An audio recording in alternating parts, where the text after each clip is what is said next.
Up next, we have a dog that pees in the dam, a few other things, and a tracker counts his cattle.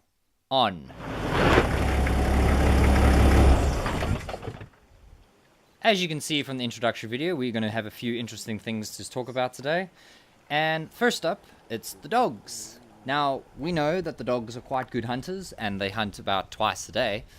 This was an early morning drive, and we had watched them a few times. We had good visual of them, bad visual of them running off, them coming back, and coming back to the puppies. But the main reason they do this is because running around in the heat, and we are back in our summertime, so it's getting really hot. So they're coming to these water holes, and they just dive in, sit in the water, and it's just basically to cool off, because these dogs get really, really hot, and this is like the most effective way to get cooler. And then we have this Cape glossy starling, who's got something really interesting in his beak. And you'll find out in a minute where it got it from. It's a piece of meat from a kill from a predator. It's very often you find these glossy starlings grabbing these things and eating the stuff, but because glossy starlings are so common, you don't notice it. It was from a lion pride. One of our prides, they called a Kudu, and they've been catching a lot of kudu lately. And this was a great sighting just in that video itself. You see how she was very curious. She was actually watching the bird. The birds, they tend to take off with a very loud flutter. And that lion, she was pretty interested in the noise. She was like, "Oh, like what's there? What is there something coming to me?" And she ignored it. She was like, "Okay, it's just a bird." And she carried on feeding.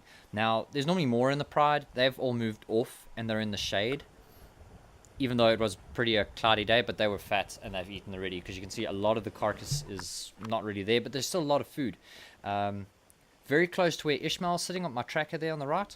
They actually killed it kind of in that gap there, just above right of my mirror.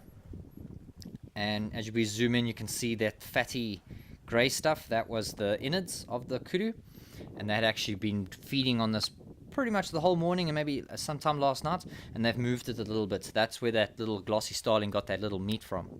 So she's basically finishing this up. They weren't here for much longer. I think in the afternoon they had already moved off, and they were sleeping for the rest of the day.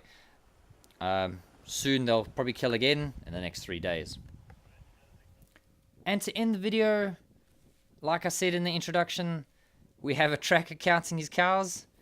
Yeah, it's very nice when to be amongst the herd of buffalo and have them all coming walking past you, crossing. You're having the pathfinders moo and call the rest and to move on.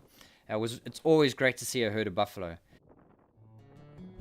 Thanks for watching. If you liked the video, please leave a like, leave a comment, and I'll see you guys next time. Cheers.